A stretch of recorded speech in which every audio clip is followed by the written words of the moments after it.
안녕하세요, 여러분. 오늘 우리는 2026년 북중미 월드컵 예선에서 열린 대한민국과 요르단의 중요한 맞대결을 분석해 보겠습니다.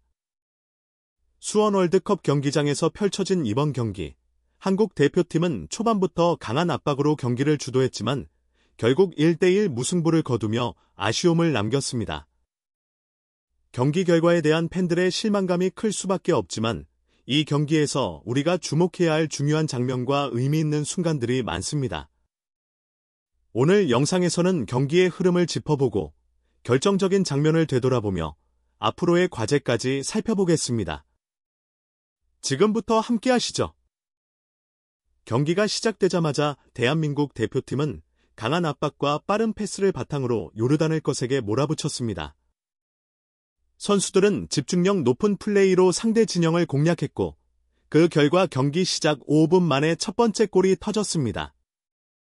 마인츠에서 활약 중인 이재성이 상대 수비진을 완벽하게 따돌린 뒤 침착한 마무리 슈팅으로 선제골을 기록했습니다. 경기장을 가득 메운 팬들은 환호했고 대한민국이 주도권을 쥔 채 경기를 풀어나갈 것으로 기대되었습니다. 하지만 축구는 단순하지 않은 스포츠입니다. 기세를 이어가려던 대표팀은 전반 30분 예상치 못한 상황을 맞닥뜨렸습니다. 요르단의 마흐무드 알마르디가 우리 수비진의 순간적인 실수를 놓치지 않고 강력한 슛으로 골망을 흔들었습니다. 동점이 되면서 경기 흐름이 요르단 쪽으로 기울기 시작했고 한국 선수들은 다시 리드를 잡기 위해 분투해야 했습니다. 이후 대한민국 대표팀은 점유율을 높이며 경기를 주도했습니다. 특히 황인범이 중원에서 경기를 조율하며 날카로운 패스를 공급했고 손흥민과 조규성이 활발한 움직임을 보이며 기회를 노렸습니다.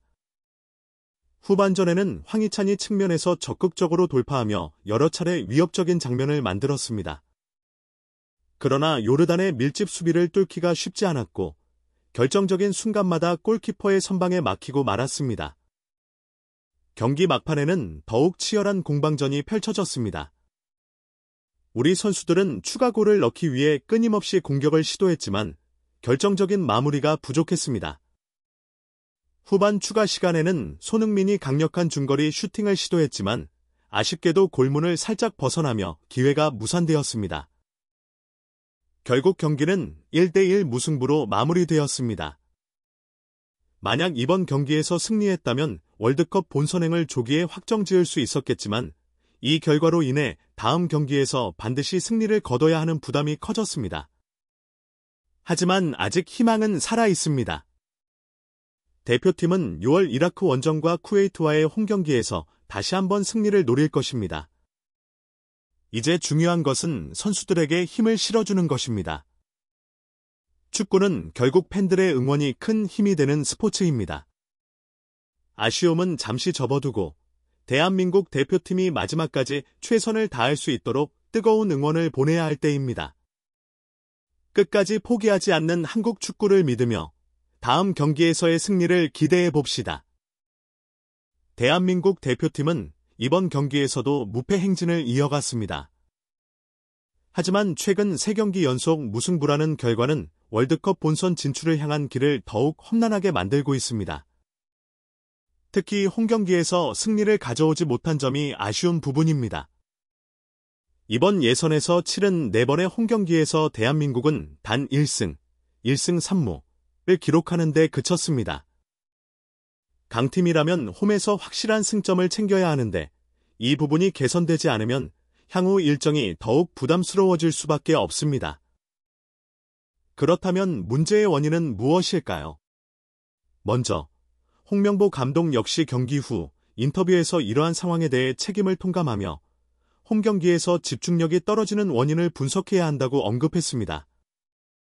경기력이 나쁘진 않았지만 결정적인 순간에서 골로 연결하지 못하는 문제점이 반복되고 있습니다. 또한 유럽파 선수들의 컨디션 문제도 거론할 수 있습니다.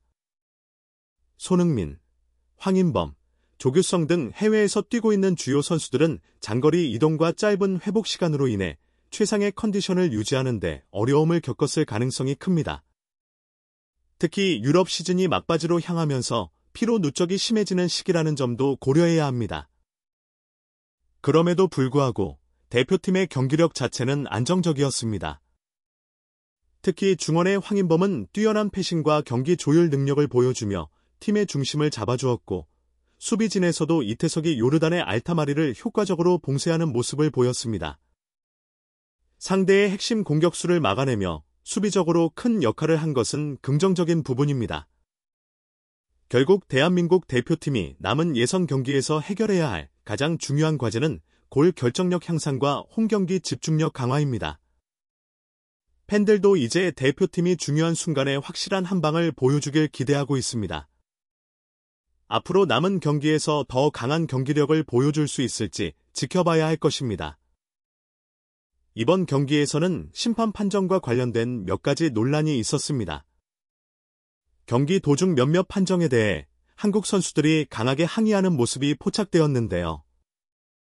특히 후반전에 상대 수비의 거친 태클에도 불구하고 파울이 선언되지 않은 장면에서는 많은 팬들이 아쉬움을 감추지 못했습니다.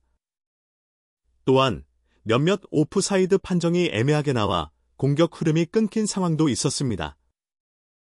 경기 직후 온라인 팬 커뮤니티와 축구 전문가들 사이에서도 논란이 이어지고 있으며, 일부에서는 심판 판정이 경기 흐름에 직접적인 영향을 미쳤다는 의견도 나오고 있습니다. 하지만 중요한 것은 이러한 변수에도 불구하고 대표팀이 끝까지 집중력을 유지하며 경기를 주도했다는 점입니다. 경기 내내 한국이 볼 점유율에서 우위를 점했고, 상대보다 더 많은 슈팅을 시도하며 공격적인 모습을 보였습니다. 비록 결정적인 순간에서 득점으로 연결되지 못한 것은 아쉽지만 경기력 자체는 충분히 긍정적이었습니다. 상대 골키퍼의 선방이 아니었다면 추가 득점도 가능했을 것입니다. 이제 남은 두 경기에서 모든 것이 결정됩니다. 다행히도 한국은 아직도 본선 진출의 주도권을 쥐고 있습니다. 다음 경기에서 승리한다면 조 1위를 확정할 가능성이 크기 때문에 선수들이 끝까지 최선을 다해야 합니다. 이번 경기에서 부족했던 마무리 능력을 보완하고, 특히 세트피스 상황에서 더 날카로운 모습을 보여야 합니다. 우리 대표팀은 늘 위기 속에서 더욱 강해졌습니다. 앞으로의 경기에서도 강한 정신력과 집중력을 유지한다면 충분히 원하는 결과를 얻을 수 있을 것입니다. 대한민국 축구팬 여러분, 끝까지 함께 응원합시다. 이제 시선은 다음 경기로 향합니다. 오는 6월 5일, 대한민국 대표팀은 이라크와 중요한 맞대결을 펼치게 됩니다. 이 경기에서 승리한다면 월드컵 본선 진출이 확정될 가능성이 매우 높아집니다. 한 경기, 단 90분 동안의 집중력과 투지가 우리의 운명을 결정짓게 됩니다. 대표팀 선수들이 필사적으로 준비하고 있을 것이고, 팬 여러분의 뜨거운 응원이 더욱 큰 힘이 될 것입니다. 지금까지 대표팀은 수많은 어려움을 극복하며 여기까지 왔습니다. 비록 아쉬운 무승부가 이어졌지만 여전히 우리의 실력과 가능성은 충분합니다. 한 경기만 이기면 본선 진출이라는 목표를 달성할 수 있습니다. 이제 모두가 한마음으로 대표팀을 응원할 때입니다. 한국 축구를 사랑하는 모든 팬 여러분, 끝까지 함께해 주세요. 경기 당일, 모든 응원과 함성이 선수들에게 전달될 것입니다. 그리고 앞으로도 대표팀의 여정을 함께하기 위해 구독, 좋아요, 공유도 꼭 부탁드립니다. 대한민국 축구의 미래를 함께 만들어 갑시다. 대한민국 대표팀의 월드컵 본선 진출 가능성은 여전히 높습니다. 지금까지 수많은 도전을 극복해온 우리 선수들은 끝까지 포기하지 않을 것입니다. 남은 경기에서 반드시 승리를 거두고 월드컵 무대에서 대한민국의 저력을 보여줄 것입니다. 이제 우리 모두가 하나 되어 대표팀을 응원할 때입니다. 다음 경기에서도 뜨거운 응원과 함께 다시 만나요. 대한민국 축구의 멋진 순간들을 계속 함께하고 싶다면 구독과 좋아요, 알림 설정도 잊지 마세요. 그럼 다음 영상에서 뵙겠습니다.